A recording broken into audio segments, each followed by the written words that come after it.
안녕하세요. 동네 어디에서나 볼 수 있을 법한 정말 평범한 60대 아저씨입니다. 사람에게 살면서 딱 3번의 기회가 주어진다고 하죠. 인생이 바뀔 만한 기회가 말입니다. 사실 그런 건 늘 남의 이야기라고만 생각했었는데 직접 겪어보고 나니 이렇게 사람 인생이 달라지기도 하는구나 싶더군요.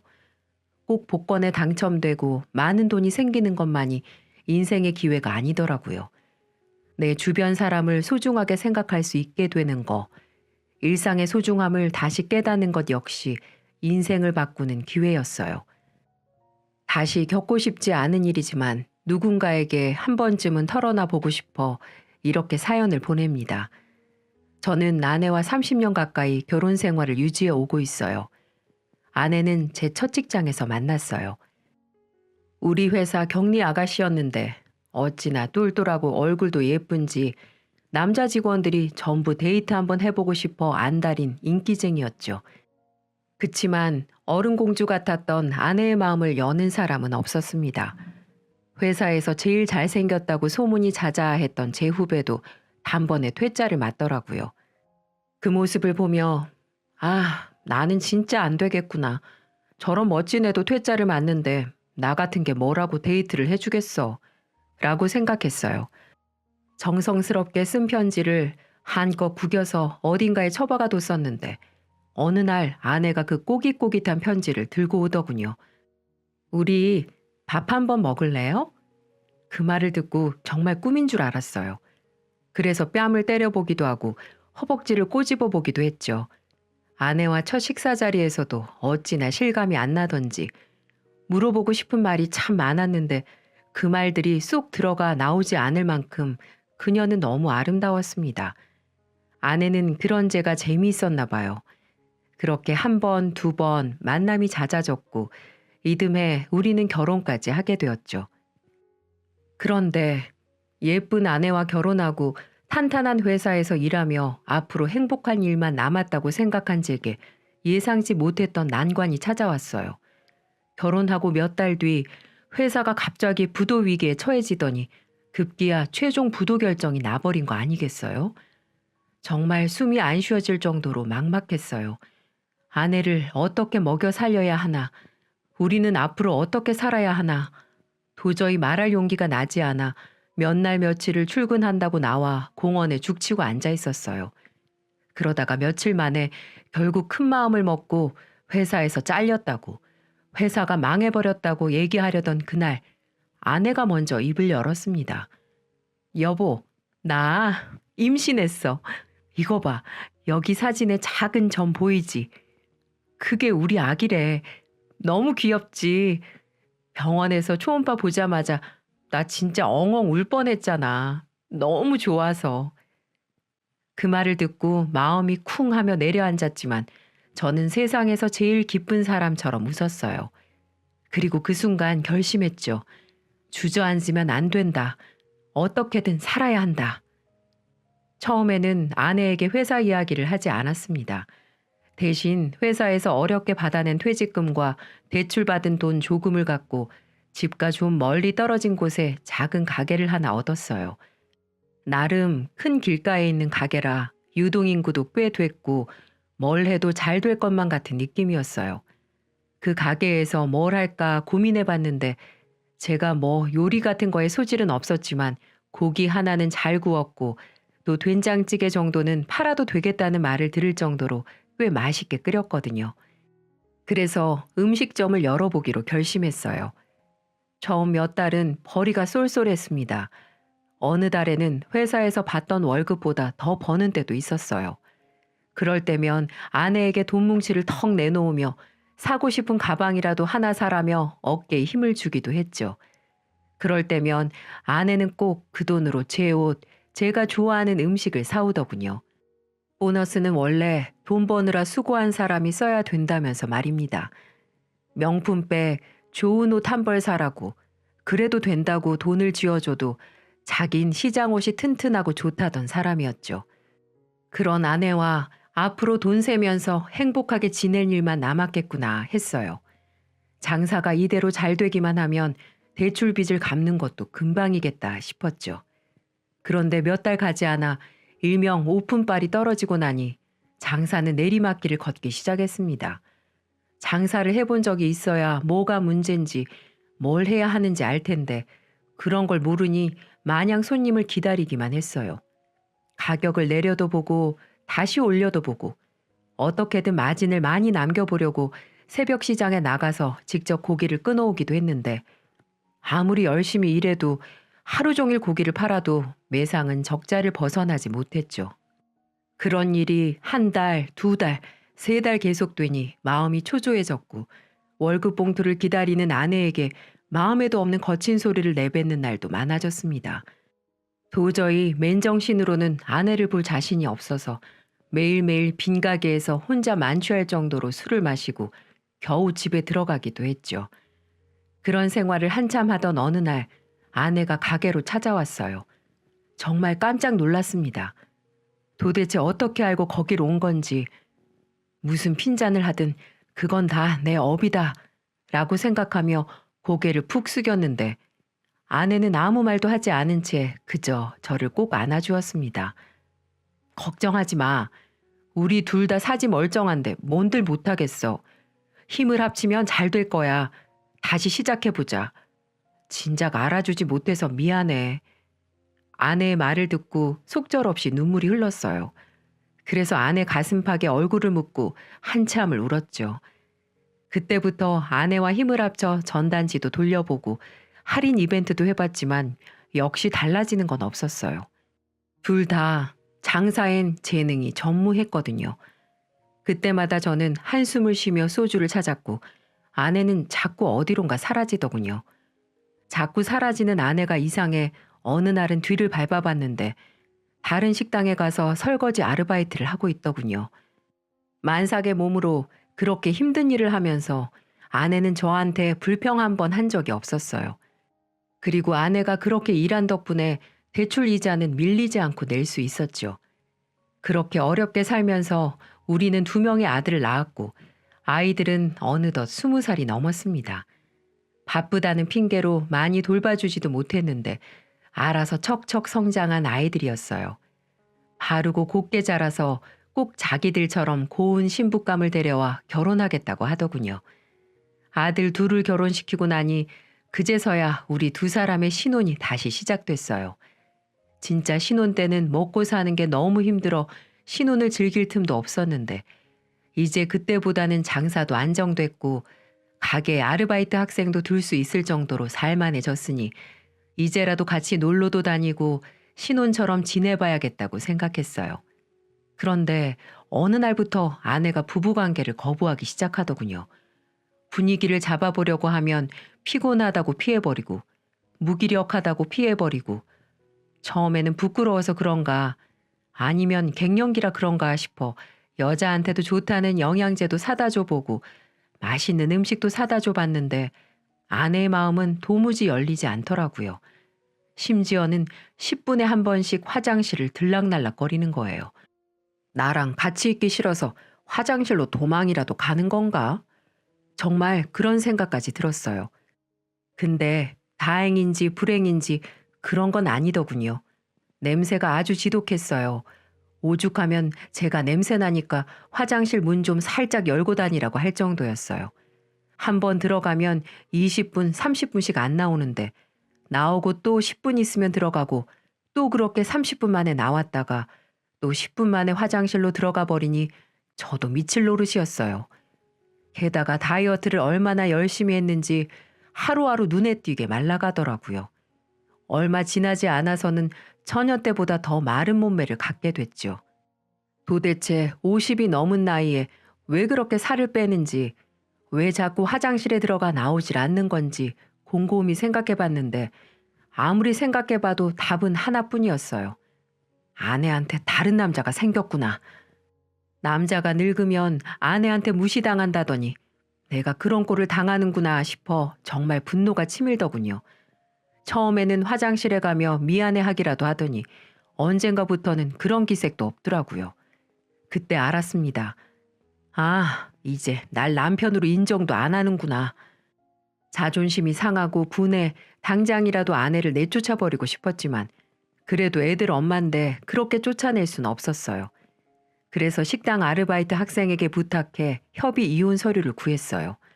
PC방에서 금방 뽑을 수 있다던데 평생을 장사에만 매달려서 그런지 컴퓨터 같은 기계는 참 못 다뤘거든요.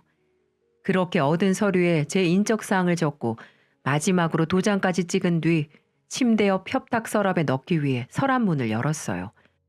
아내가 아침에 일어나면 가장 먼저 확인하는 곳이었으니까 그곳에 넣어놓고 잠시 나가 지낼 생각이었어요. 그런데 비어있을 줄 알았던 서랍에 낯선 서류들이 들어있었습니다. 병원 마크가 선명히 새겨진 서류가 말이죠. 이게 뭐지 싶어 반사적으로 손을 뻗었습니다. 그리고 몇 장 안 되는 서류를 읽고 또 읽으며 저는 제 눈을 의심했어요. 혹시 내가 노망이 났나? 한글을 못 읽나? 내가 잘못 읽고 있는 거겠지? 하지만 아무리 보고 또 봐도 내용은 같았습니다. 조직 검사 결과 대장암으로 확인됨, 빠른 시일 내에 수술 요함. 알 수 없는 영어들 사이에 그 문장만큼은 똑똑히 읽을 수 있었어요. 그리고 그 서류 맨 위에는 아내의 이름이 선명하게 적혀 있었죠. 분명 이름도 생년월일도 아내가 맞았어요. 그리고 그 서류가 발급된 날짜는 고작 일주일 전. 그제서야 아내의 이상한 행동들이 머릿속을 스쳐 지나갔습니다. 저는 곧바로 휴대폰을 꺼내들고 대장암 증상을 검색했어요.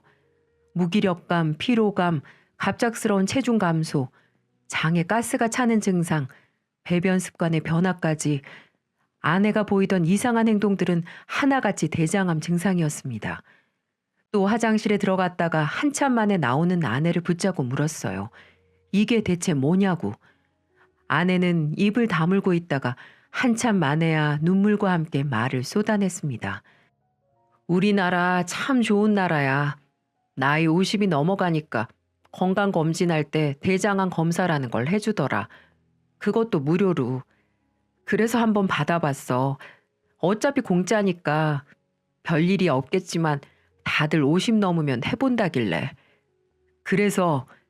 그런데 건강검진 결과가 나왔는데 대장암이 의심되니까 진료받으라고 하더라고. 그게 언젠데? 3년 전쯤. 아내는 이미 3년 전에 대장암 의심 판정을 받았던 거였어요. 그럼 병원을 왜 이제야? 그게 막상 그런 결과 받으니까 너무 무섭고 병원비도 아까웠어. 그때 당시엔 별다른 증상도 없었고 그래서 괜찮겠지 했어. 그게 의심 판정을 받는다고 꼭 대장암이라는 건 아니라길래. 저는 아무 말도 하지 못하고 아내의 다음 말을 기다렸어요. 근데 시간이 지날수록 몸이 자꾸 이상하더라고. 화장실도 자꾸 가게 되고 배도 너무 아파서 작년에 병원에 가봤는데 이미 대장암으로 발전됐다고 그러더라. 꽤 진행된 상태라 빨리 수술 받으라는데 수술비가 어디 한두 푼인가? 가게는 또 어쩌고 애들도 걱정할 거고. 이 바보 같은 여자야. 그게 다 뭐야? 그런 생각을 왜 해? 그렇게 아팠으면 나한테 얘기를 했어야지. 3년 전에 병원에 갔어야지. 마음은 그렇지 않은데 저도 모르게 고함이 버럭 나왔어요. 평생 고생만 시켰는데 늙어서까지 돈 걱정만 하게 만든 것 같아서 제 자신을 용서할 수가 없더군요. 저는 곧바로 아내 앞에 무릎을 꿇었어요. 미안해. 난 그런 줄도 모르고 당신이 바람 피는 줄 알았어. 다른 남자 생긴 줄 알고. 저는 흐느끼며 바닥에 흩뿌려진 이혼 서류를 다 찢어버렸습니다. 그 모습을 본 아내는 말없이 앉아 저를 안아주더군요. 제가 회사에서 잘린 걸 알았던 그날처럼 저는 그런 아내를 부둥켜 안고 아이처럼 엉엉 울었습니다. 한참 동안이나요. 그렇게 한참을 울고 나니 그제야 정신이 들더라고요. 이렇게 울고만 있을 때가 아니다. 어떻게든 아내를 살려야 된다. 그래서 가게 문을 닫고 본격적으로 전국을 돌아다니기 시작했죠. 수소문을에 대장암 권위자라는 의사 선생님들이 계신 병원을 모조리 찾아냈어요. 국립병원, 기업병원, 하다못해 시골에 있는 허름한 개인 병원까지 할 것 없이 아내를 데리고 전부 찾아갔어요. 다시 정밀 검사를 받아본 결과 다행히 대장암 말기는 아니고 2기 정도라 정말 운이 좋은 케이스라고 하더군요. 게다가 암덩어리가 항문 근처에 있으면 항문을 포기하고 장루를 뚫어 평생 배로 배변 활동을 해야 했을 텐데 아내는 암덩어리가 멀리 떨어져 있어서 항문도 얼마든지 살릴 수 있다고 하더라고요. 다만 수술을 하기에 아내의 체력이 너무 낮은 것이 문제였어요. 지금 아내분 체력으로는 수술을 하기가 어려워요. 일단 체력부터 길러야 합니다. 체력을 길러야 수술도 하고 체력이 강해져야 암도 이겨낼 수 있습니다. 의사 선생님 말씀에 고개를 끄덕인 저는 대장암에 좋다는 음식들을 찾아다가 매끼 상에 올렸고 가벼운 스트레칭이나 산책부터 시작해 나중에는 아내 손을 잡고 동네 뒷산을 함께 오르기도 했어요. 정상까지 올라가지 못했지만 산 중턱에서 바라보는 도시의 모습도 아름답더군요. 반드시 정상에 올라가야만 끝이고 정상에 가야만 아름다운 것들을 볼 수 있는 줄 알았는데 꼭 그렇지만은 않더라고요. 진작 이렇게 주변을 돌아보며 살아왔다면 어쩌면 조금 더 나은 삶을 살았을까요? 어쩌면 아내가 이렇게 아프지 않을 수 있었을까요? 그렇게 두세 달 정도를 지내고 나니 아내의 체력은 눈에 띄게 좋아졌어요. 하루 종일 누워서 지내던 사람이 저랑 운동하기 시작한 지 석 달 만에 저랑 손잡고 장을 보러 다니고 제가 늦게 들어오는 날이면 먼저 골목 어귀까지 나와서 기다리고 있더군요. 그리고 다음 진료날 의사 선생님으로부터 정말 반가운 이야기를 들었습니다. 피검사 수치들도 좋아졌고 체력도 좋아져서 이제 수술을 시도해 볼 수 있다고 말입니다. 그 말을 들으니 세상을 다 얻은 것 같았어요.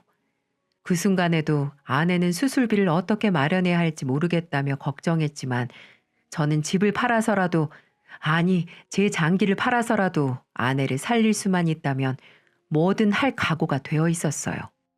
곧바로 아내는 병원에 입원했습니다. 마음 같아선 편안하게 지낼 수 있게 1인실에 입원시켜주고 싶었는데 사정이 사정인지라 사람이 북적이는 6인실에 입원할 수밖에 없었어요. 대학병원의 비싼 병실비를 보며 투덜거렸지만 사실 그건 제 자신을 향한 투덜거림이었어요. 이 나이 먹도록 그 돈도 못 모아두고 뭐 했나. 맨날 일한다고 밖으로 싸돌아다니면서 정작 마누라 아플 때 1인실 한번 쓰게 해주질 못하나 하면서 말이에요.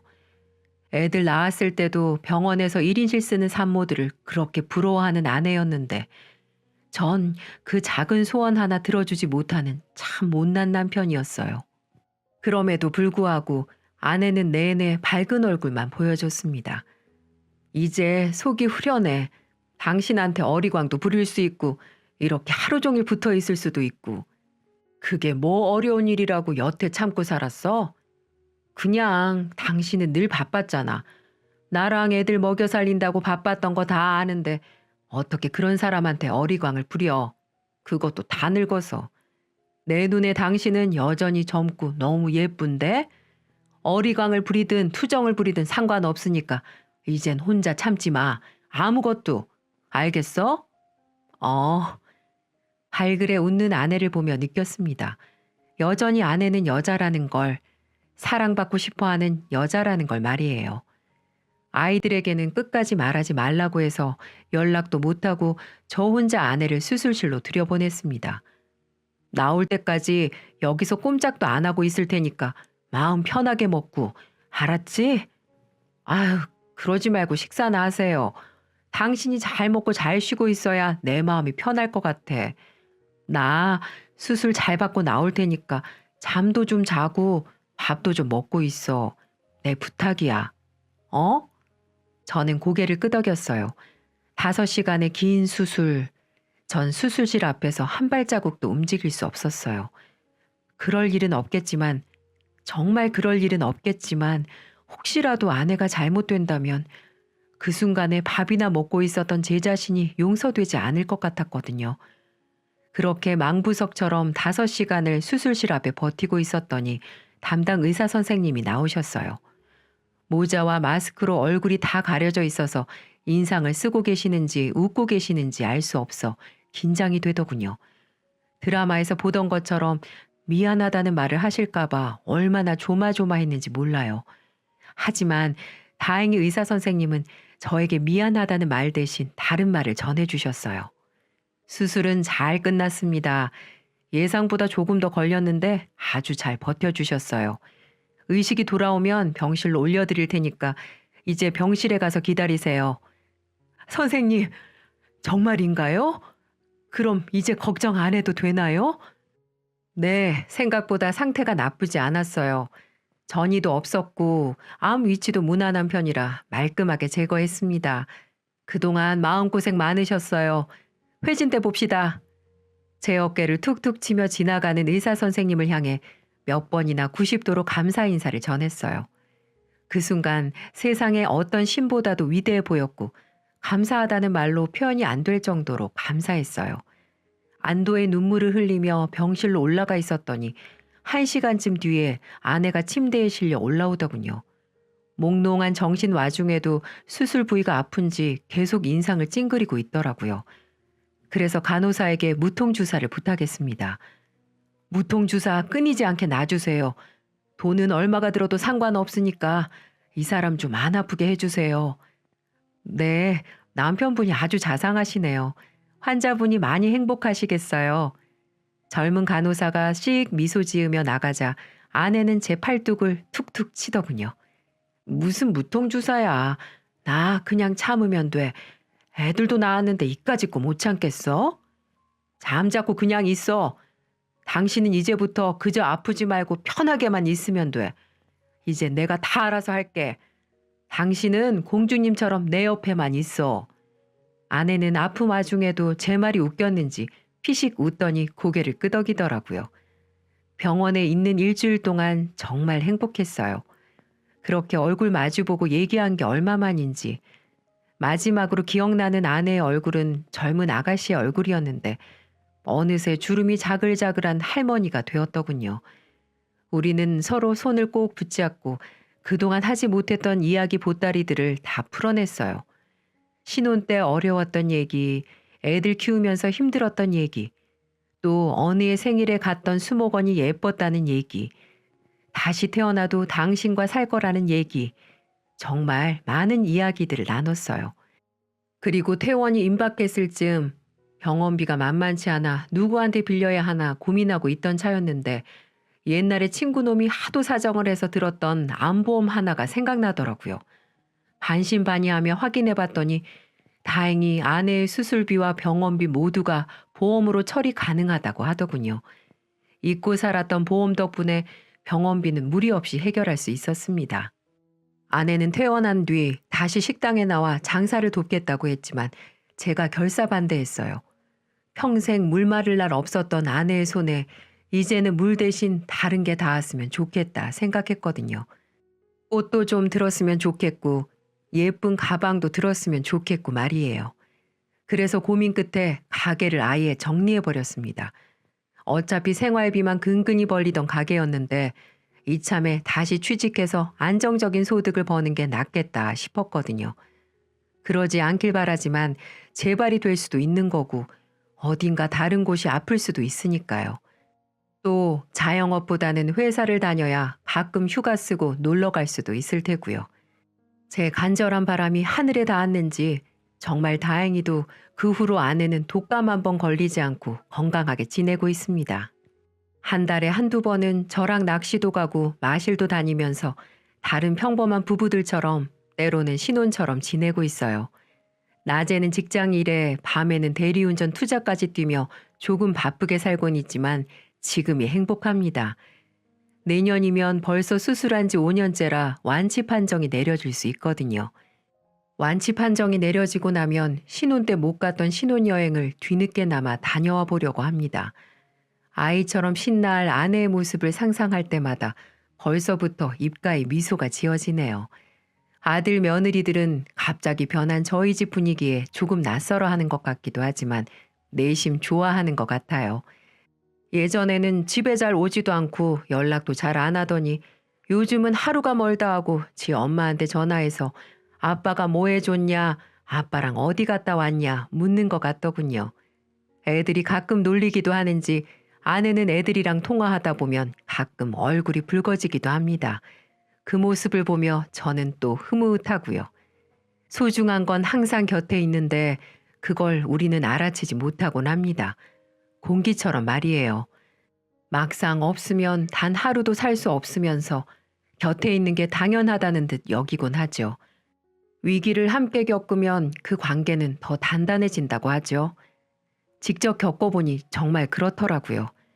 아내가 내 곁에 있는 건 너무 당연한 일이라고 생각했는데 아내의 대장암을 함께 이겨내면서 이 사람이 내 곁에 있다는 게 얼마나 감사한 일인지, 이 사람이 내게 얼마나 소중한 사람인지 알게 됐습니다. 또 그 위기 덕분에 우리는 서먹서먹한 중년 부부가 아니라 알콩달콩한 부부로 살아갈 수 있게 됐어요.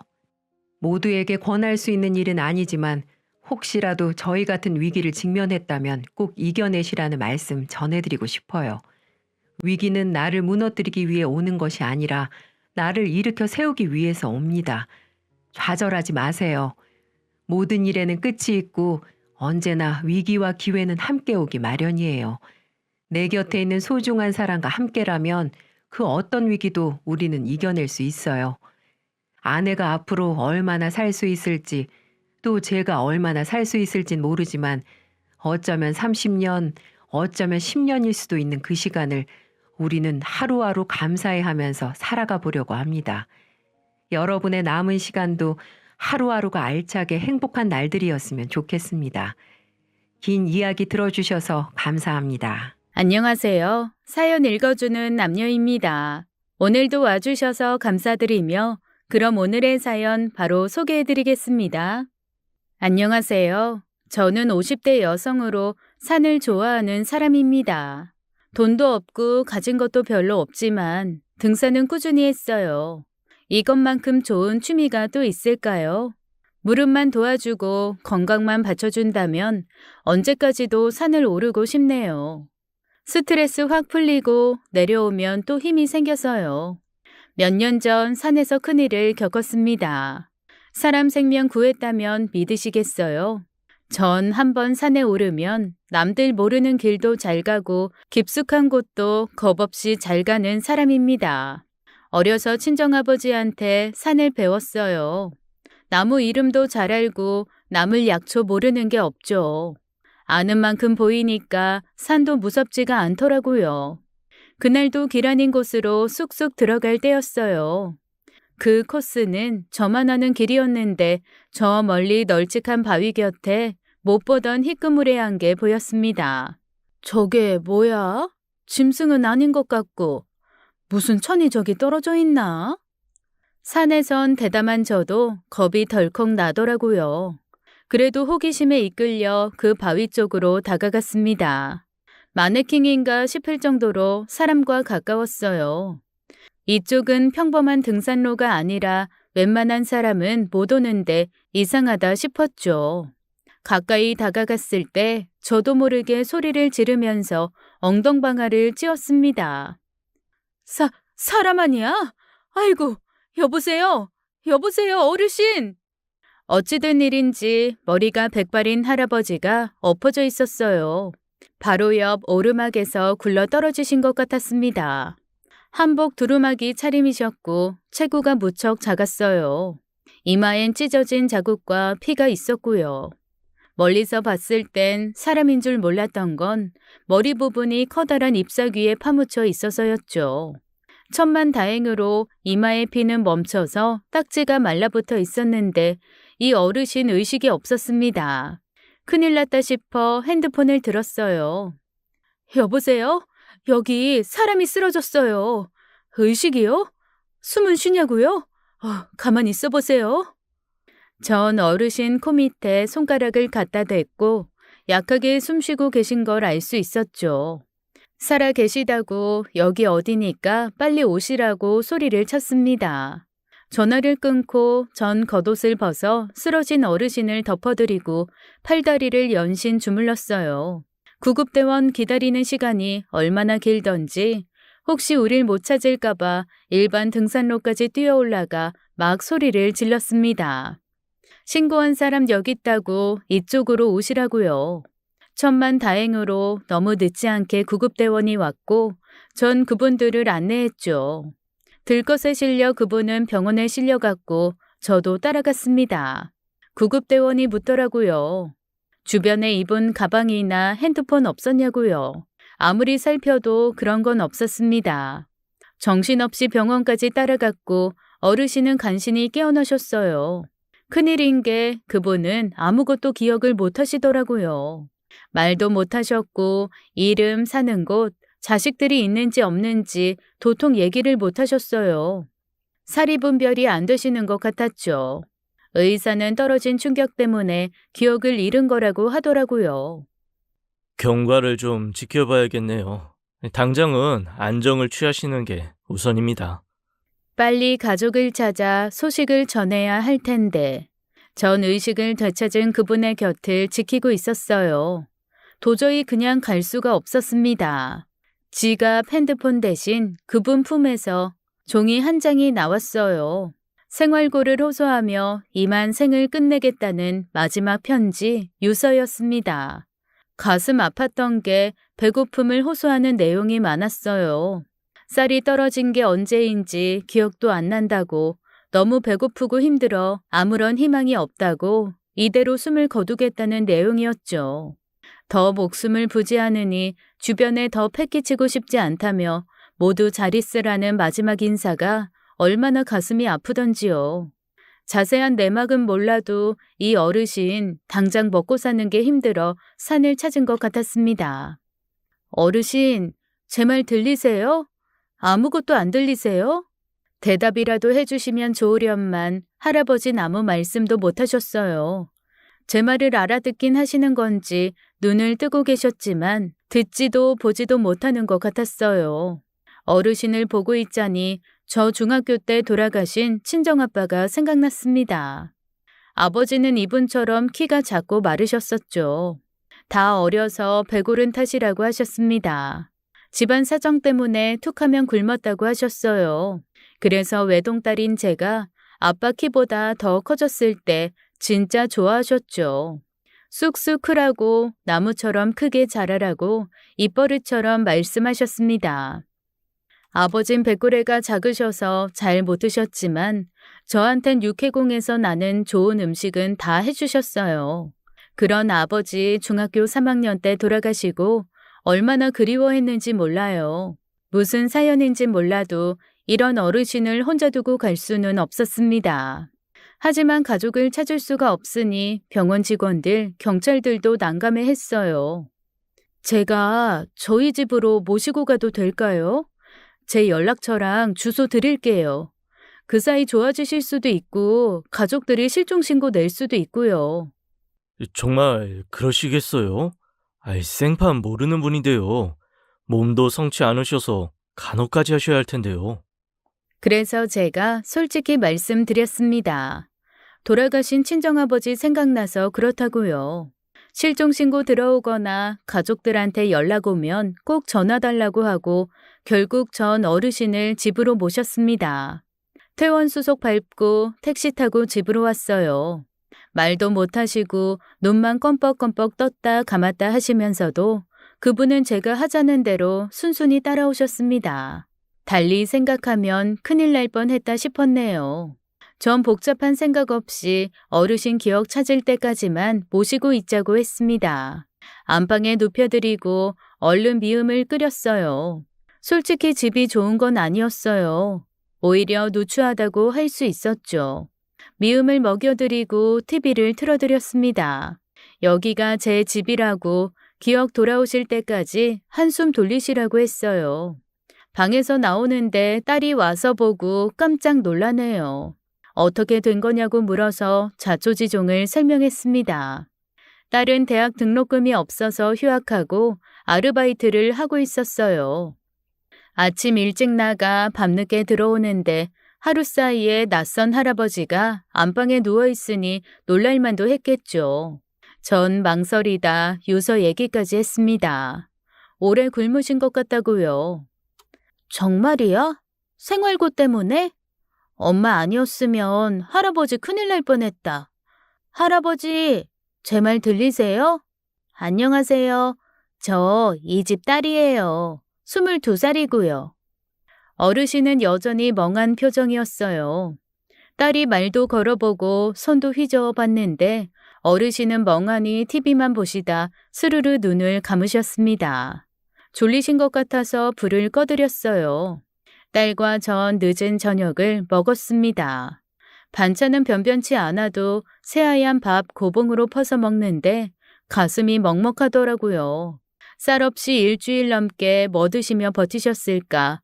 기운도 없는데 산에는 어떻게 오르셨는지 의문이었죠. 근데 하나 걱정이 있었어요. 사실 이 집 동선의 집입니다.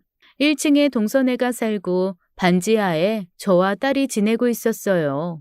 다달이 월세 내고 살고 있지만 동선은 저희 집에 그렇게 참견을 해댔죠. 꼭 저를 종부리듯이 하면서요. 아니나 다를까 다음 날 새벽 대바람부터 동서가 들이닥쳤어요. 또 까먹은 거야? 오늘 우리 병태 시험 보는 날인데 빨리 올라와서 밥해야지. 동서, 맞다. 오늘 병태 기말고사 본댔지? 아우, 속 터져. 내가 그것까지 일일이 말해야 돼? 어머머? 저 거지 같은 사람은 뭐야? 어머나, 웬 노숙자가 집에 들어왔어? 아니야, 아무것도 아니야. 동서는 안방에 계신 어르신을 보고 길길이 날뛰었어요. 웬 거지를 집에 데려왔냐고 빈대나 이라도 옮으면 어떡하냐고 별꼴을 다 본다며 저한테 욕을 했습니다. 찢어지게 가난한 주제에 오지랖만 넓다고 막말을 하는 바람에 딸이 잠에서 깼어요. 전 동서를 얼른 밖으로 밀어냈습니다. 사정이 있어 우리 집에 잠깐만 있는 거라고 곧 집에 가실 거라고 둘러대면서 동선의 집으로 올라갔죠. 병태는 동서의 외아들로 고등학생이었고 오늘 시험이라고 저한테 아침을 대령하라고 쳐들어온 거였어요. 전 동선의 살림까지 해주고 있었습니다. 다 돈 때문에요. 동서는 돈놀이를 하는 여자였고 저도 빚이 있었어요. 몇 년 전 남편이 공장에서 사고를 당해 병원에 있을 때 급전을 빌린 적이 있었죠. 피도 눈물도 없는 동서는 그 돈에 이자를 몇 푼이나 붙였는지 남편 퇴원하고 회복하는 8개월 동안 빌린 돈이 엄청나게 불어 있었습니다.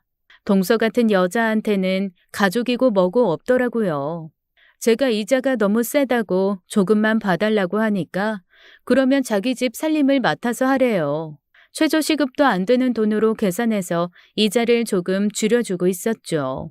병태, 시험이니까 미역국은 안 되겠고 된장국 끓이면 되겠지? 뭘 그런 것까지 물어봐. 알아서 할 것이지.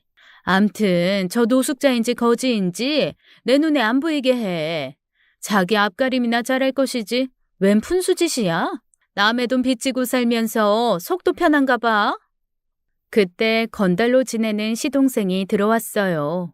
말로는 일하다 왔다고 하는데 어디서 푹 자고 온 얼굴이었죠. 동서는 또 2차전을 시작하더라고요. 시동생 변변한 직업도 없이 훤한 인물 하나 믿고 사는 인간인데 요새 동서는 신경이 곤두서 있었습니다. 시동생이 또 바람을 피우는 것 같았어요. 일 때문에 늦었다고 핑계를 댔지만 동서는 손톱을 세우고 시동생한테 달려들었습니다. 또 어떤 여자랑 둥글다 들어왔냐고 일 핑계 대지 말라면서 거실에 있는 물건 집어 던지면서 싸우더라고요. 전 얼른 주방으로 피신해 그 와중에 밥 짓고 국을 끓였죠. 아들 시험이니까 밥 대령하라고 난리치더니 부부싸움 하는 꼴이나 보이고 진짜 콩가루 집안이었어요. 그렇게 아침을 차려주고 전 또 불이 나게 집으로 내려왔습니다. 반지하 현관을 여니 딸이 가스레인지 앞에 서 있더라고요. 어르신 죽을 데우고 있었습니다. 아침밥 같이 차려서 어르신이랑 아침을 먹는데 1층 동선의 집에선 육탄전이 벌어지는 소리가 났죠. 막말에 욕에 고성에 귀를 막고 싶을 정도였습니다. 딸이 TV 소리를 막 키우더라고요. 천장이 부서질 듯 흔들렸죠. 전 어르신께 죽을 먹여드렸어요. 기운이 없으신지 자꾸 숟가락을 놓치셔서요. 이상한 게 한 번씩 제 얼굴을 빤히 보곤 하셨습니다. 며느리인지 딸인지 누구인지 모르겠다는 표정이었어요. 전 또 안 된 마음이 들었죠. 기억나시는 거 없냐고 성함이 어떻게 되시냐, 집이 어디시냐 물었지만 돌아오는 대답은 없었어요. 안타까웠죠. 죽으로 배는 차시는지 대화도 하고 싶은데 그것도 답답했어요. 딸이 아르바이트를 나간 뒤 설거지를 하고 어르신께 일 다녀오겠다고 했습니다. 오전에 일 보고 점심때 들어올게요. 저 남의 집 살림해주는 일이에요. 손이 빨라서 사람들이 많이 찾거든요. 저 능력 좋아요. 오전에 딱 한 집 다녀와서 점심 차려드릴게요.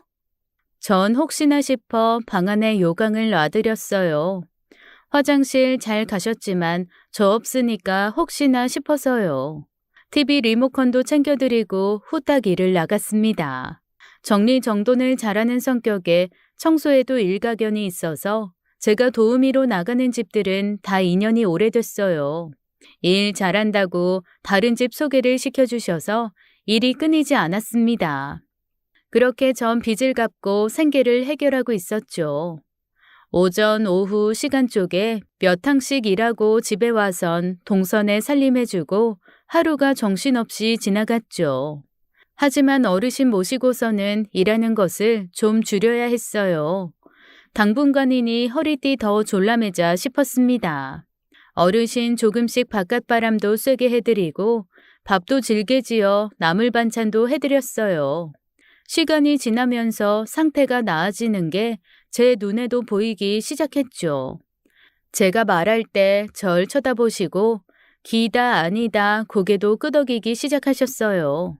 한 번은 제가 어르신 모시고 마당으로 나갔는데 시동생이 출근하다가 저를 봤습니다. 껄렁하게 다가오더니 이러는 거 있죠. 형수, 핸드폰 뒀다 뭐해요? 저 사람 저기압이면 나한테 문자 좀 넣어주고 그래요. 정말 잔소리 지긋지긋해 죽겠네. 아이 노인네는 누구유? 집에서 간병해요? 돈 벌라고? 다 사정이 있어서 그래요. 그리고 동서 기분 좋은 날 없어요. 나보고 스파이즈까지 하라고요? 그것까진 못하겠네요. 배우 뺨치게 생긴 시동생은 어깨 한번 으쓱 하더니 대문을 박차고 나가네요. 동서는 돈놀이에 시동생은 주점을 운영하고 있었어요. 맨날 부부싸움에 콩가루라 할 만하지만 돈은 또 많으니 그게 또 요지경이었죠. 우리 남편 참 성실하고 착한 사람인데 형제가 그렇게나 달랐습니다. 저도 모르게 어르신 있는 데서 하소연을 하게 됐어요. 제 남편은 한 공장에서 30년 넘게 일했어요. 시동생이랑 영 딴판이에요. 그때 사고만 나지 않았어도 빚 없이 잘 살았을 텐데. 그날 야근 말리지 않은 게 두고두고 후회되네요. 어르신은 저를 빤히 쳐다보셨어요. 전 아무것도 아니라고 오늘 바람 좋으니 조금만 걷다 들어가자고 어르신을 부축해 드렸죠. 동네 사람들 우리 둘 보더니 다 궁금해했어요. 그냥 친정 아버지다 하고 말았죠. 그리 친하지 않아서 대충 둘러대는 게 가능했어요. 이웃들 자세한 내막은 모르지만 저 안 됐다고 자기들끼리 수군댔죠. 동서 성격 모르는 사람 없었거든요. 그래도 동정받는 기분은 좋지만은 않았습니다. 이 동네 빨리 뜨고 싶었지만 쉽지 않았어요. 현실이 녹록지 않았네요.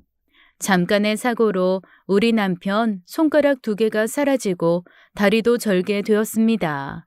처음엔 너무 심각해서 반신불수되나 싶었는데 다행히 몸은 쓰게 됐지만 전처럼 일을 하지 못하니 남편은 많이 상심했어요.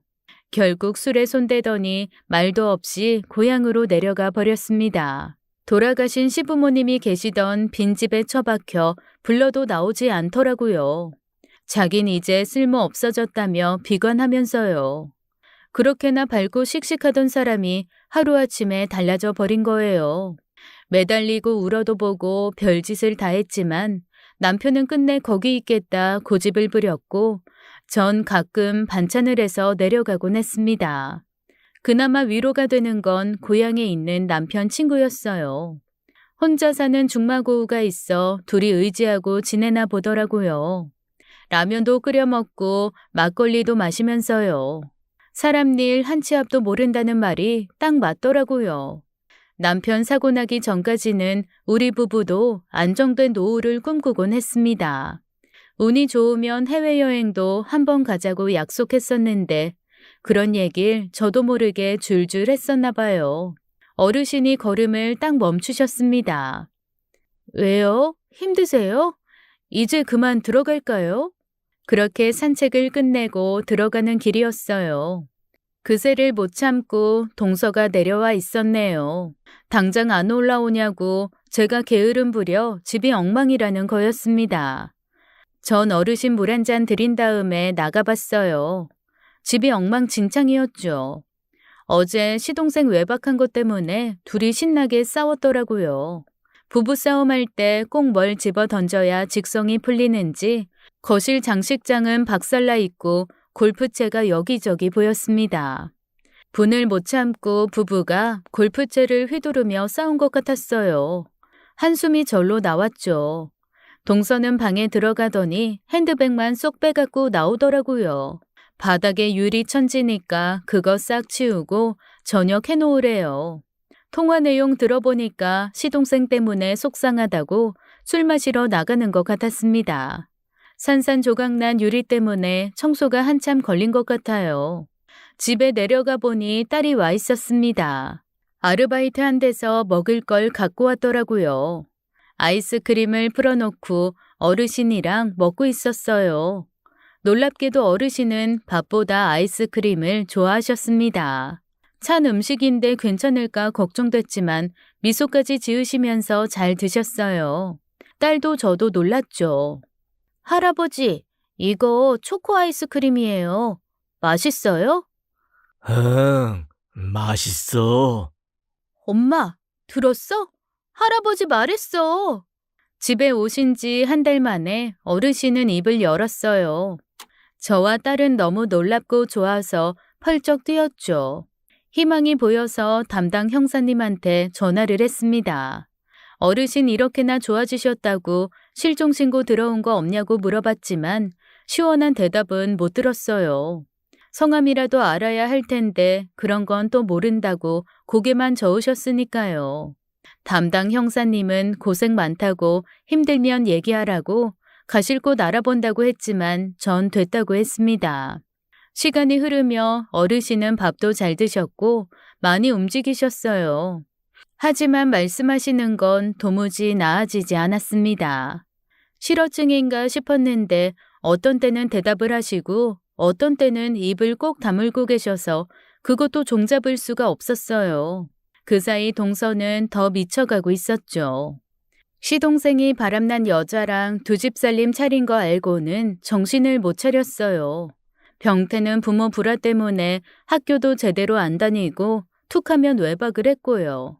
시동생도 너무 심한 게 20대 새파란 애랑 바람나서 비싼 명품 사주고 아파트 해줬나 보더라고요.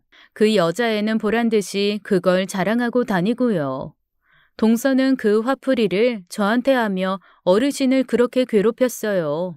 이제 말귀 다 알아들으시는데 그것도 아랑곳하지 않고 막말을 어찌나 해대는지 동서 내려온다 싶으면 제가 귀를 막아드렸으니까 말 다 했죠. 찢어지게 가난한 데는 다 이유가 있는 거야. 창피한 것도 모르나? 누가 누굴 건사해? 거지가 거지를 거둬? 눈물겨워 못 봐주겠네. 그러면서 제가 산에서 캐온 약초며 나물 바구니를 통째로 바닥에 버리질 않나 김치 담그려고 사놓은 소금을 수도가에 다 뿌려놓고 그거 다 치우라고 한 적도 있었어요. 어르신이 자길 보는 눈빛이 마음에 안 든다면서 글쎄 핸드폰 손전등을 어르신 눈에 비춘 적도 있었습니다.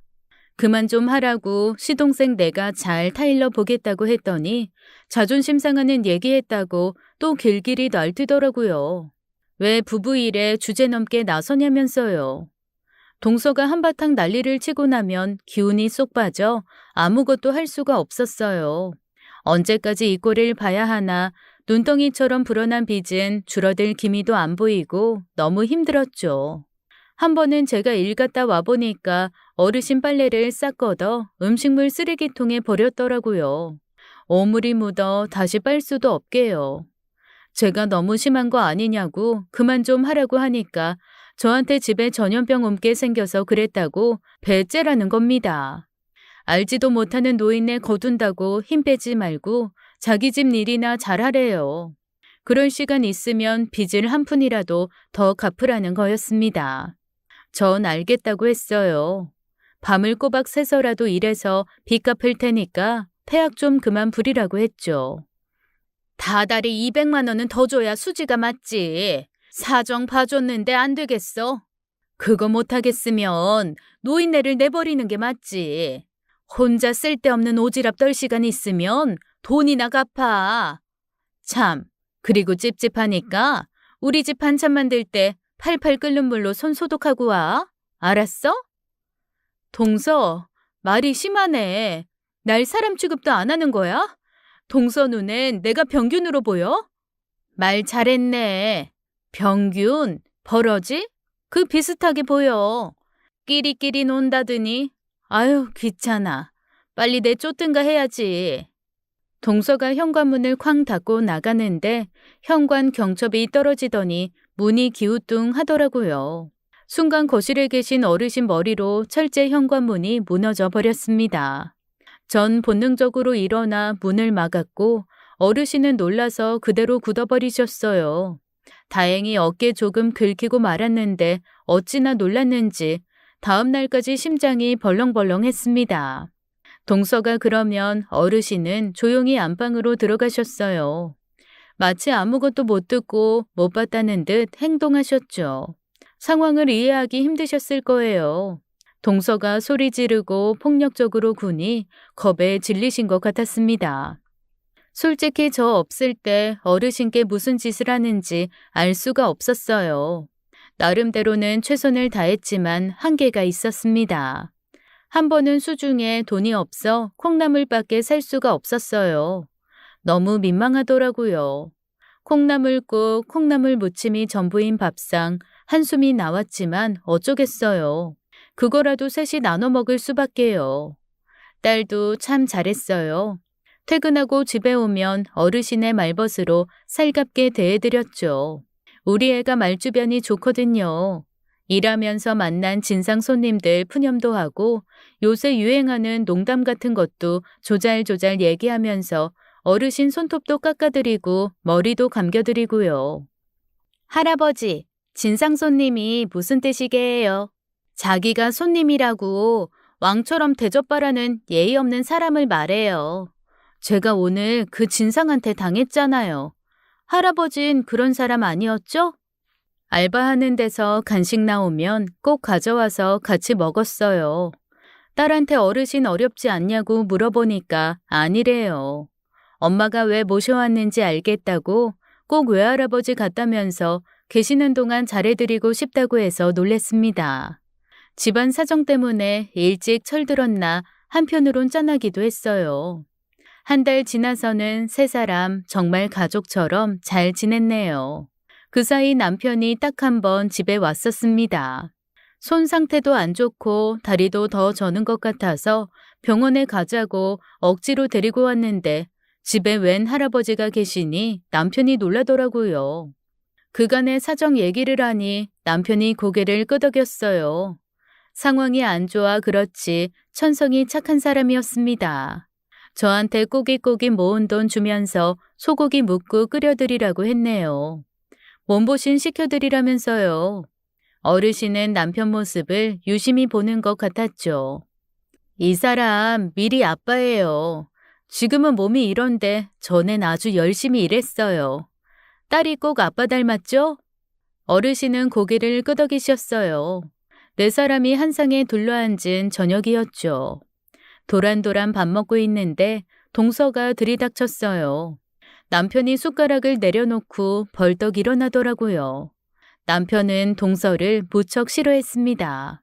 자기 몸 다친 것도 힘든데 그 일 핑계 삼아 저랑 딸 고생시키는 원흉이라고 하면서요. 시어머니 살아계실 때도 동서 때문에 집안 조용할 날이 없었고요. 전 동서를 억지로 데리고 나갔습니다. 모처럼 남편이 왔는데 아무 소리 말아달라고 했지만 동서는 막무가내였어요. 이번 달에 들어와야 할 돈이 몇만 원이 빈다고 절 쥐잡듯이 잡기 시작하는 거죠. 전 내일 들어올 돈 있으니 하루만 참아달라고, 아니 12시간만 참아달라고 빌었지만 무시당했어요. 기한을 넘긴 것도 아닌데도 그랬습니다. 절 밀치고 집에 들어가더니 눈을 희번덕거렸죠. 성이 나서 씩씩거리는데 큰일 났다 싶었습니다. 동서, 너무하네. 미리 아빠 정말 오랜만에 왔어. 한 번만 봐달라고 했잖아. 동서는 어르신이 드시던 국그릇을 빼앗아 대접제 싱크대에 쏟아버렸어요. 냄비 안에 남은 국도 다 버리고 멀쩡한 그릇을 깨부수기 시작했죠. 술 냄새가 진동하는 게 주사를 부리는 것 같았습니다. 딸이 동서를 말리는 사이 남편은 쩔뚝이며 집을 나갔어요. 곧장 버스 터미널로 가더라고요. 저한테 말 한마디 없이 버스 타고 고향으로 내려가 버렸습니다. 전 울면서 집으로 왔어요. 집 치우며 많이 속상했네요. 주사의 나쁜 손버릇에 동서 상종 못할 사람 맞죠? 악연도 인연이라고 해야 하는지 정말 안 보고 싶었습니다. 그 뒤로 어르신은 동서를 피하기 시작했어요. 마주치면 당황한 표정으로 고개를 돌리셨고 긴장하는 게 보였죠. 말할 수 없이 속상했지만 차라리 피하는 게 나았어요. 그렇게 어르신과 함께 산 지 2달이 되어가고 있었습니다. 처음과 비교하면 눈에 띄게 좋아지셨죠. 움직임도 빨라지셨고 초점 없던 눈빛도 또렷해졌고요. 일 다녀오면 집 앞에 폐지나 깡통 같은 게 쌓여 있었어요. 눈치가 그거 갖다가 파시려는 것 같았습니다. 약간의 기대가 생겼죠. 이제 기억을 찾을 일만 남았다 싶었어요. 그러다 일이 벌어졌습니다. 그날은 제 일이 하루 종일 꽉 차서 바쁜 날이었어요. 저녁일 마치고 집에 왔는데 점심때까지 계시던 어르신이 안 보였습니다. 산책 나가셨나 했는데 느낌이 안 좋았어요. 전 단숨에 동서네 집으로 뛰어 올라갔죠. 동서는 대낮부터 술에 취해 있더라고요. 동서, 할아버지 못 봤어? 어르신 못 봤냐고. 뭘 봐? 아, 몰라. 내가 그걸 어떻게 알아? 동서 주변엔 온통 술병이었어요. 어제도 갑자기 내려오더니 월세를 올려야겠다면서 돈 안 주면 쫓아내겠다고 협박을 하더라고요. 어르신을 때리려고 하면서요. 이렇게 동서한테 당하느니 다른 집에 월세 주고 살면서 빚 갚는 게 훨씬 나았습니다. 꾹 참고 있는데 동서가 그러는 거예요. 등신 같은 것들끼리 잘 해보라나요? 시동생도 저도 제 남편도 다 끼리끼리라고 모욕을 주는 거였어요. 전 견디지 못하고 동서한테 맞섰습니다. 더는 못 참겠다고 집 나가겠다고요. 어딜 가서 일해도 이보단 나은 대접 받을 것 같다고 우릴 잡고 있는 건 동서지 내가 아니라고 했어요. 동서는 입에 거품을 물면서 은혜를 모르고 대든다는 둥, 어디서 말대꾸를 하냐는 둥 상식 없는 말을 해댔고요. 가만히 있는 어르신한테 삿대질을 하면서 당장 내 집에서 나가라고 등을 떠미는 거였습니다.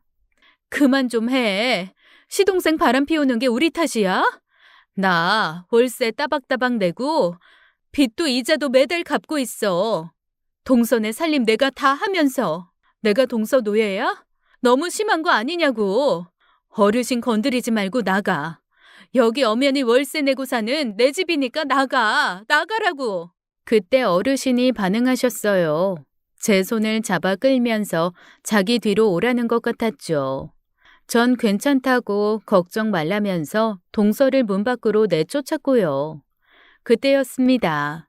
떨어져서 고쳤던 문이 또 한 번 박살이 나는 소리가 들렸어요. 동서가 밖에서 의자를 던지더니 그걸로 2번, 3번 현관을 박살냈습니다. 전 그만 주저앉고 말았어요. 저게 죽든지 내가 죽든지 누가 죽어야 끝날 것 같았죠. 그만 좀 하라고 동서에게 달려들어 의자를 빼앗았더니 동서라는 여자 씩씩대며 절 노려보다가 자기 집으로 올라갔습니다. 상심해 있으니까 어르신이 제 등을 토닥여 주었어요. 눈물을 닦고 박살난 현관을 세워보려고 이리저리 맞춰봤지만 소용없었죠. 정신을 차린 뒤에 딸한테 전화해 친구 집에서 자고 오라고 했어요. 대충 분위기 눈치챈 딸이 알겠다고 하더라고요. 그날 밤 전 늦게까지 잠들지 못했습니다. 사는 게 왜 이렇게 고달픈지, 언제쯤 상황이 좋아지려는지 답답했어요. 우리 남편 진짜 1등 신랑감이었어요. 공장에서 사고만 안 났어도 곧 승진하는 거였는데 대표님이 부장시켜준다고 월급도 올려준다고 했는데 세상 참 무심하네요. 이것도 다 지나가겠죠? 근데 오늘은 너무 속상하네요. 남편은 그날 밤도 제 전화를 받지 않더라고요. 새벽에 큰 소리가 나서 내다보니 술 취한 시동생이 부서진 현관문을 이리저리 맞추고 있었습니다. 한숨이 나왔어요. 그래도 형수 사는 집이라고 저러고 있나 싶고 동서랑 시동생 사는 것 보면 지옥이 따로 없었죠. 전 또 혼자 중얼거렸어요. 아무래도 부동산에 들려야겠어요. 도저히 못 살겠네요. 어르신, 저희 집에 계시면서 불편한 거 많으셨죠? 마음 편히 계시지도 못하고 면목 없네요. 그 다음 날 저녁 어르신이 감쪽같이 사라지신 거였습니다. 전 온 동네를 찾아다니다 지쳐서 담당 형사님께 전화를 걸었어요. 곧 딸도 집에 왔고 우린 지구대 경찰들이랑 같이 골목을 뒤졌지만 어디에도 어르신은 안 계셨습니다. 너무 속상해서 둘이 울었어요. 딸이 묻더라고요. 어젯밤에 무슨 일이 있었냐고요. 저는 더 못 버티겠으니 이사 가자고 했다고 했습니다. 어르신 사라지셨다니 동서는 알터니가 쑥 빠졌다면서 깔깔거리고 웃더라고요. 악마가 따로 없었습니다. 다시는 그런 쓸데없는 짓 하지 말라나요?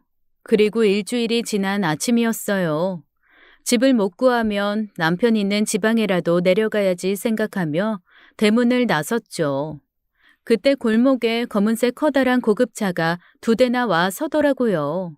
처음 보는 고급차에 괜히 주눅이 들어서 피해가려는데 앞차에서 중절모를 쓴 어떤 노인이 내렸습니다. 그대로 지나가려는데 누가 절 불렀어요. 쩌렁쩌렁 골목을 울리는 목소리에 전 깜짝 놀랐죠. 이보시오. 네? 저요? 차에서 내린 분은 제 쪽으로 서더니 모자를 벗는 게 아니겠어요? 그대로 전 길바닥에 주저앉아 버렸습니다. 양복 입은 남자들 줄 세워놓고 절 부른 사람은 얼마 전까지 제가 모시고 있던 그 말 못하는 어르신이었어요. 설마 아닐 거야. 내가 잘못 본 거야. 보고도 믿지 못할 광경에 전 현실을 부정하고 있었죠. 그러자 어르신이 저를 향해 다가왔습니다. 전 귀신이라도 본 것처럼 뒤로 슬슬 물러났어요. 작은 체구는 분명했지만 모습이 너무 달랐어요. 중절모의 하얀 셔츠, 고급스러운 양복을 입으시고 지팡이를 짚으셨는데 완전히 다른 사람 같았습니다. 설마 저희 집에 계시던 그분이시라고요?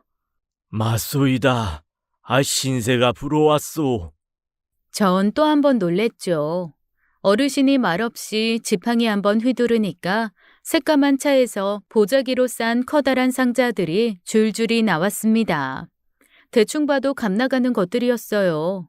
젊은 남자들이 절 일으켜 세웠어요. 전 얼떨결에 어르신을 집 안으로 모시게 됐고요. 현관 앞에 선물이 가득 쌓였고 젊은 사람들이 그 앞을 지키고 섰습니다. 제 부축을 받으시던 어르신은 당당한 걸음걸이로 집 안으로 들어오셨어요. 이게 어떻게 된 일인지 전 손을 덜덜 떨면서 차를 준비하려 했습니다. 어르신이 웃으시면서 인삼차 한 잔을 달라고 하셨어요. 그럼요. 당연히 드려야죠. 좋아하시던 인삼차 그대로 있어요. 말도 없이 사라지신 후 꿀도 인삼도 그대로 남아 있었죠. 전 좋아하시던 입맛대로 진하게 타드렸습니다. 어르신은 한 입 드시더니 역시 이 맛이라면서 껄껄 웃으셨어요. 너무 말씀도 잘하시고 목소리도 우렁차셔서 전 계속 놀라고 있었고요. 출근하는 길이요? 네, 이게 어떻게 된 일인지 분명 말씀도 잘 못하시고 걷는 것도 힘드셨는데. 그랬지. 아이, 덕분에 많이 좋아졌소이다. 내가 말없이 사라져서 많이 놀랐을 거야. 그렇죠? 작은 거인이라는 말 있잖아요. 어르신이 말씀하실 때마다 홀린 것처럼 대답을 하게 되더라고요. 저희 집에 계실 때와는 비교도 안 되게 강한 모습이셨어요. 말씀하시는 것도 쩌렁쩌렁 호인이셨고요. 안 떨어지는 입으로 겨우 대답을 이어갔습니다. 정말 걱정 많이 했어요. 어디 가서 헤매고 계신 줄 알았습니다. 큰일 났다고 생각했죠. 그런데 다 기억나신 거예요? 의도치 않게 속여서 미안하오. 기억이야 예전에 돌아왔지. 네? 그럼 저희 집에 왜 그렇게 오래? 어쩌면 그렇게 심성이 곱습니까? 여기 지내면서 느낀 게 많아요. 천천히 이야기 보따리 풀어봅시다. 자, 내가 누군지 먼저 밝히겠소. 그분은 명함을 주셨고 기업 이름과 함께 회장이라는 글자가 눈에 보였습니다. 어느 큰 기업의 회장님이신 것 같았어요. 어르신은 가난하고 가족도 없는 분이 아니었어요. 큰 기업체 운영하는 재력도 권세도 상당한 회장님이 말 못하는 어르신의 진짜 모습이었죠. 제가 놀라 멍하게 있으니까 제 팔을 툭 치셨어요. 뭘 그렇게 놀래요? 난 자네와 똑같은 사람이외다. 회장님은 얼굴에 웃음기를 거두셨어요. 그리고는 침통한 얼굴로 말씀을 이어가셨죠. 어디서부터 얘기를 꺼내야 할지 모르겠다고 하시면서요. 오로지 성공만을 위해 달린 세월이 한순간에 무너진 일을 겪으셨대요. 돈으로 못할 게 없다는 믿음은 교만이었다고 고백하시면서요. 진짜를 놓치고 가짜를 위해 살아왔구나. 그런 절망감에 빈몸으로 산에 오르신 거였습니다. 실패한 인생 그만 접자 결심하셨고 정상까지 가려고 했는데 발을 헛디뎌 굴러 떨어지신 거였어요. 회장님 같은 분이 실패한 인생이라니 도무지 이해가 안 된다고 했더니 돌아가신 동생분 이야기를 꺼내셨습니다. 나한테 동생이 한 명 있었어. 그런데 어떻게 죽은지 아시오? 굶어 죽었어. 쌀이 없어. 쌀 살 돈이 없어 굶어 죽었다는 게 믿어집니까? 어떻게 그런 일이? 회장님께는 동생이 딱 한 명 있었대요. 막내 여동생은 어려서 죽고 형제만 단 둘이었는데 두 분이 많이 달랐답니다. 회장님은 일찍부터 공부도 잘하고 총명해서 장남이라고 대접받으며 컸지만 동생분은 아니었대요. 형과 비교당하면서 많이 혼나며 컸다는 얘기였죠. 부친께서는 툭하면 동생분을 나무라셨대요. 물러 터진 데다 공부도 못한다고 쓸데없는 일에만 관심 둔다면서 돈 먹는 하마, 버러지 소리를 매일같이 하셨다는 거였죠. 1등 대신 친구와 사람을 좋아하고 기타를 멋들어지게 잘 치던 동생은 점점 소심해져 갔다고 했습니다. 회장님은 아버지 마음에 들기 위해 악착같이 노력하다 보니 동생에게 소홀해지고 냉정해졌대요. 인류대학 나와 가업 물려받은 회장님은 손대는 일마다 잘 됐는데 동생분은 하는 일마다 망해버리고요. 두어 번 도와주기도 했지만 운이 따르지 않았는지 동생분은 반복된 사업 실패 이후 이혼하고 여기저기 떠도는 신세가 됐다는 거였습니다. 회장님은 그런 동생이 한심하고 부끄러워 관심을 끄고 살았고요. 그런 동생 없는 것만 못하다고 여기셨는데 돌아가시기 6개월 전에 찾아와 무릎을 꿇더랍니다. 형님, 마지막입니다. 딱 한 번만 도와주세요. 염치불구하고 온 거예요. 지낼 곳도 없고 힘들어요. 딱 굶어 죽게 생겼습니다. 마지막 한심한 녀석. 아버님과 내 얼굴에 먹칠하지 말고 나가. 너는 우리 집안의 수치다. 감히 내 앞에서 굶어 죽겠다는 소리를 하면서 구걸을 해? 넌 자존심도 없냐? 죽을 때까지 내 앞에 나타나지 마라. 자식들 보기 부끄러우니까. 하지만 동생분은 쉽게 물러나려 하지 않았고 화가 난 회장님이 사람을 시켜 집에서 내쫓았다는 얘기였습니다. 반년 후에 경찰에게서 연락이 왔대요. 동생분이 돌아가셨다고 하면서 사인이 아사라고 했다는 거였습니다. 찾아가 보니 화장실도 없는 쪽방에 빈 약봉지만 있을 뿐 냉장고에 먹을 게 하나도 없었고 동생분은 삐쩍 말라 여위어 돌아가셨대요. 썩어가는 문 입구엔 폐지가 쌓여 있었고요. 유언장엔 폐지 주우림도 없다, 쌀이 떨어졌다, 배고프다 그런 내용이었고 회장님은 큰 충격을 받았다고 했습니다. 동생분은 회장님을 찾아간 당시 병이 위중한 상태였고 그런 몸으로는 일을 할 수 없어 정말 살기 위해 애원을 한 거였어요.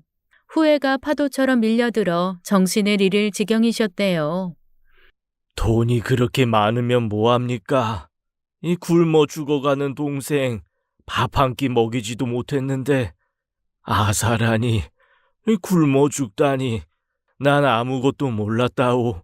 동생이 굶어 죽어가는 줄도 모르고 그저 돈, 기업 매출, 이 성작에만 미쳐서는 그렇게 동생 보내고 딱 살고 싶지가 않았소.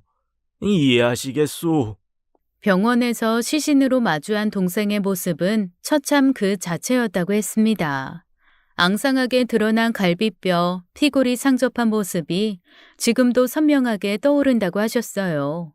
일이 잘 안 풀렸을 뿐 동생분은 착한 심성을 가진 분이셨대요. 경영이 아닌 예술 쪽에 재능이 있었는데 무자비하게 몰아붙이기만 했다는 걸 뒤늦게 깨닫게 되신 거였죠. 동생을 외면한 자신을 용서하기 힘들었다고 하셨습니다. 회장님은 한 줌의 재로 변한 동생을 안고 많이 우셨대요. 허무함, 쓰라린 후회를 아내와 자식들은 알아주려나 싶어 돌아봤지만 자식들은 경영 재산 문제로 심하게 다투고 있었고 아내분도 이혼 서류를 내밀었다고 했습니다. 차갑고 비정한 회장님과 더는 못 살겠다고 하시면서요. 누굴 탓할 것도 없다는 생각에 회장님은 동생의 유언장을 가슴에 품고 산에 오르셨던 거였어요. 속죄하는 마음으로 생을 끝내려고요. 정상까지 올라가려 했지만 힘에 부쳤고 기운이 떨어졌을 때 가파른 경사로에 굴러 떨어졌다고 하셨습니다. 병원에서 눈을 떴을 때 죽는 것도 쉽지 않구나. 앞으로 어떻게 살아야 하나 막막하셨대요. 그때 제가 집으로 모셔간 거였고요. 곧 쫓겨나겠지 했는데 제 정성에 크게 놀라셨다고 했습니다. 여기 온 지 한 달쯤 지났을 때 기억이 다 떠올랐어요. 모든 기억이다. 하지만 이곳을 떠나고 싶진 않았어. 가장 큰 이유는 이 두 사람이 사는 걸 더 가까이서 보고 싶었기 때문이외다. 하루도 낭비하지 않고 절망하지 않고 열심히 사는데 그 자체로 위로가 됐다면 믿겠어요? 사람한테 어쩌면 그렇게 정성을 쏟는지 감동받았습니다.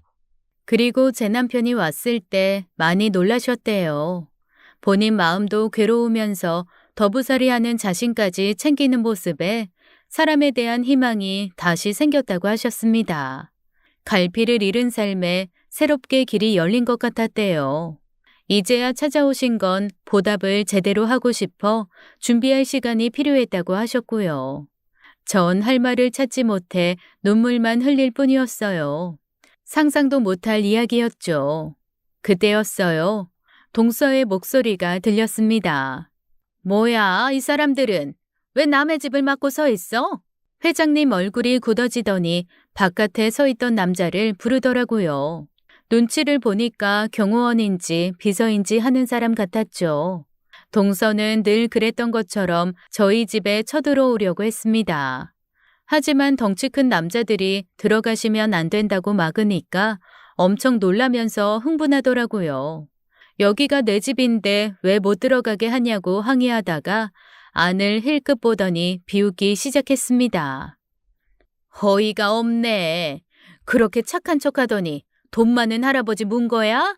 말 조심해. 이분이 누군지도 모르면서 정신 좀 차려. 동서는 경호원들과 회장님 옷차림, 쌓인 선물들을 보더니 표정이 변했어요. 경호원이 동서를 밀어내며 경고를 했습니다. 난동 부리지 말라고요. 회장님은 싸늘한 표정으로 동서를 보다가 저한테 말씀하셨죠. 당장 이사 준비하라고 오늘이라도 집 옮기라고 하셨어요. 저희 살 집 마련해 두셨다고 하시면서요. 회장님은 생명의 은인에게 이 정도도 못하겠냐고 2달 동안 돈으로 환산하지 못할 대접을 받았고 그 보답 제대로 하고 싶다면서 가능한 빨리 이사하라고 한 번 더 강조하셨죠. 그 얘기를 들은 동서는 눈이 뒤집혔어요. 누구 마음대로 이사를 보내냐고 빚도 안 갚았는데 절대로 못 보낸다고 했지만 회장님은 동서를 사람 취급도 안 하셨습니다. 나 최주봉, 신세는 반드시 갚는 사람이 위에다. 이사하고 새 출발하는 건 어떻겠소? 까마귀 노는 곳에 백로가 있어서야 되겠습니까? 미리 학생 등록금과 남편 일자리도 약속하겠소. 회장님, 집에다 딸아이 등록금, 게다가 남편 일자리까지요? 너무 과분합니다. 그뿐이 아니었어요. 회장님은 남편 재활을 위한 모든 지원을 아끼지 않겠다고 하셨습니다. 추후 일자리 또한 제공하겠다고 약속하시면서요. 남편의 그 성실함과 뚝심이 눈에 보인다고도 하셨죠. 동서는 질투가 나서 악을 쓰고 난리가 났어요.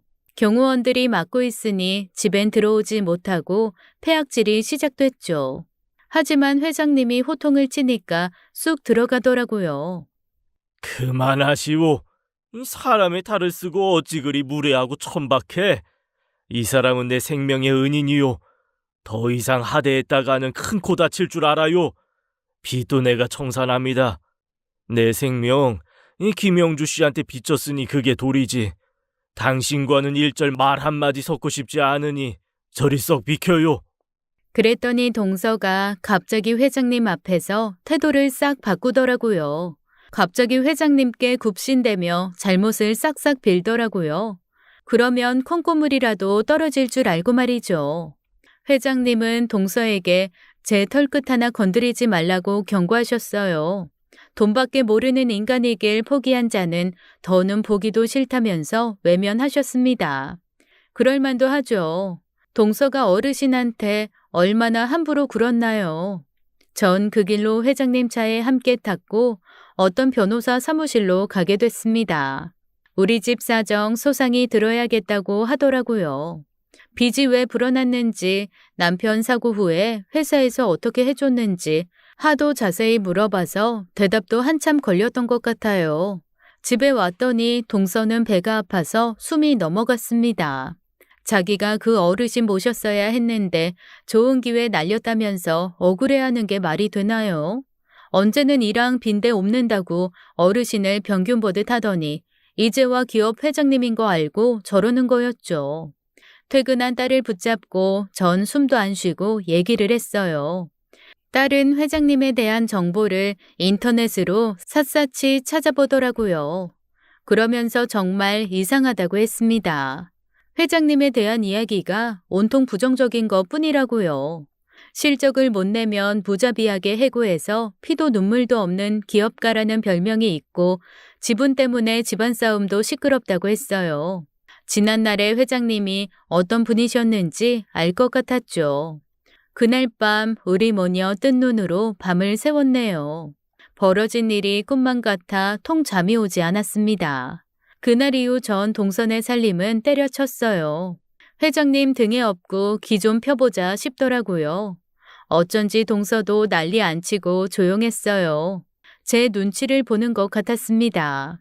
며칠 후 회장님은 다시 찾아오셨어요. 양복이 아닌 한복 두루마기 차림이셨죠. 저한테 칼국수 한 그릇 부탁하셔서 만들어 드렸더니 맛있게 드시고는 같이 가고 싶은 곳이 있다며 차에 타라고 하셨습니다. 차는 산 입구에서 멈췄고 전 회장님 뜻을 알 수 있었어요. 회장님은 비서들에게 따라오지 말라고 하시곤 저와 함께 산을 타기 시작했죠. 처음엔 나란히 걸었지만 점점 회장님은 뒤처지셨고 제가 돌아보면 괜찮으니 앞서라고 하시더라고요.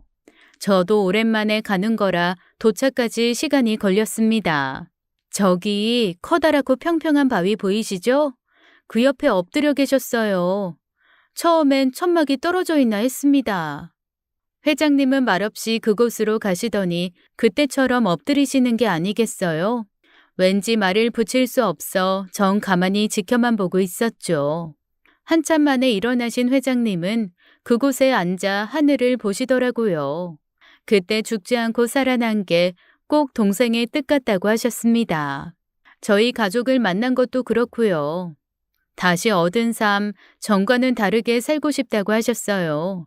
이혼 요구를 했던 사모님과도 화해를 하셨대요. 결혼 기간 내내 비정하고 거칠게 굴었던 거 진심으로 사과하고 가정에선 사모님 뜻을 최대한 존중한다고 하셨어요. 돈밖에 모르는 이기적인 자식들한텐 지금까지 기준을 다 버리고 됨됨이와 인격으로만 평가를 하겠다고 선언하셨대요. 재산의 상당 부분 사회에 환원할 계획도 세우고 계셨고요. 큰 변화가 생겼지만 회장님도 사실은 어색하다고 고백하시네요. 전 회장님께 물었습니다. 그 2달 힘들지 않으셨냐고요. 최고로 좋은 것들만 누리고 살아오셨는데 반지하 좁은 집에서 동서의 못된 짓까지 어떻게 참으셨냐 여쭸더니 웃으시네요. 아주 어렸을 때 부친 사업 초기에는 당신도 그렇게 사셨다며 동생과 한방 쓸 때 기억이 많이 나셨답니다. 사는 맛이라는 거 다신 못 느낄 줄 알았는데 오뚜기 같은 제 근성과 딸아이의 건강한 젊음을 보면서 다시 살아보고 싶다는 의지가 생기셨대요. 1년에 한 번은 꼭 여기를 와야겠어. 이 지금까지의 최주봉은 죽고 다시 태어났다 이거야. 자네 아니었으면 난 그대로 죽었을지도 몰라. 이 사람 운명 모르는 거 아닌가. 숨이 붙어 있을 때 이 자네가 발견해서 살았다고 생각하네. 그리고 며칠 후에 저는 이사를 했습니다. 거실이 무슨 운동장 같았어요. 좁은 집에서 오래 살아서 더 넓어 보이는 것도 있겠죠. 아파트 뒤에는 산자락이 걸려 있어서 공기도 좋고 별천지 같더라고요. 그리고 회장님 쪽에서 연락이 왔어요. 비서라는 사람이 그러는데 부채가 다 정리됐다는 얘기였죠. 또 남편이 공장에서 제대로 받지 못한 보상금까지 들어온대요. 전 당황해서 부랴부랴 회장님께 전화를 걸었습니다. 너무 과분하다, 집도 지나치게 좋다고 하니까 껄껄 웃으시네요. 싫으면 다 물으라고 하셔서 그럴까요 했더니 됐다고 하십니다. 전혀 과분하지 않아. 아이 자네가 몇 명의 생명을 구한 줄 아나. 나한테 딸린 식구가 얼만데 그냥 받아. 받을 만하니까 주는 거야.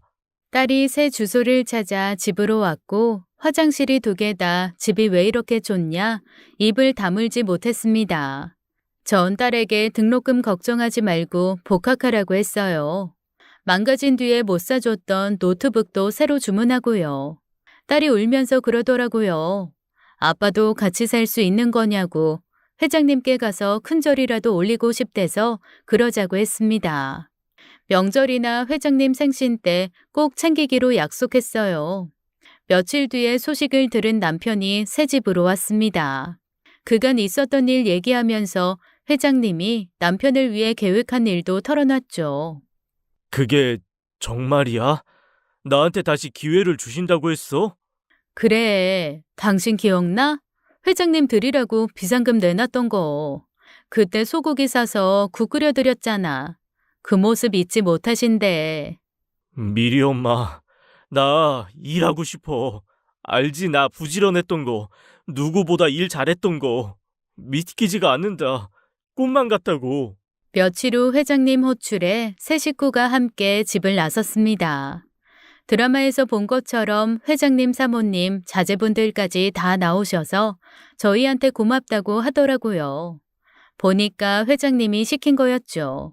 그분들 가시고 회장님실에 딸린 큰 방에서 칼국수를 먹는데 진짜 기분이 이상했어요. 귀빈 대접을 받는 것 같았어요. 남편은 떨려서 제대로 먹지도 못하더라고요. 이 칼국수 맛도 아이 미리 엄마 손맛만 못혀. 무슨 말씀이세요? 전 변변한 재료도 없이 끓였는데요. 심플 이즈 더 베스트. 아니 단순한 게 최고라는 말 몰라? 그때 나한테 끓여준 미음. 아니, 그게 뭐라고 아직도 생각이 나네. 뭐가 그렇게 구수해? 쌀가루와 물 뿌린 미음을 회장님은 오래도록 기억하시네요. 그렇게 이어진 인연이 지금도 계속되고 있습니다. 남편은 재활하면서 원하는 공부를 시작했고 일도 시작했어요. 딸은 등록금 후원받아 대학 공부 마쳤고 외국으로 유학을 떠날 계획을 하고 있습니다. 회장님 보고 배운 게 많대요. 큰 물에서 놀고 싶다고 노력 중입니다.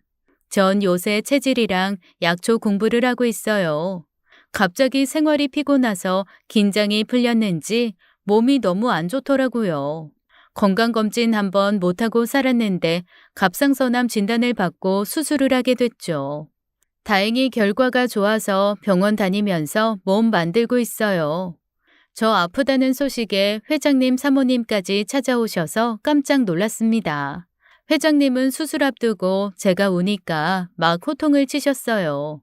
근성 있는 오뚜기 어디 갔냐고 내리막길 있으면 또 오르막길 있는 거 모르냐며 얼른 나와서 같이 등산 가자고 하셨습니다. 동서와 시동생은 어떻게 됐냐고요? 둘은 이혼했어요. 동서는 쫄딱 망해 알코올 중독으로 병원에 입원했고요. 시동생은 재혼해서 딸까지 낳았는데 얼굴만 믿고 살지 말고 열심히 좀 살았으면 하는 바람이네요. 여기까지가 제 사연이에요. 회장님과 저희 가족과의 인연 어떻게 들으셨나요? 당장은 힘든 일이 있으시더라도 희망 잃지 마시고 꿋꿋이 버티셨으면 좋겠습니다. 긴 이야기 들어주셔서 감사합니다. 여러분 모두 행복하세요. 지금까지 사연 읽어주는 남녀였습니다. 끝까지 함께 해주신 여러분 감사드리며 저희는 다음 사연으로 돌아올게요. 감사합니다.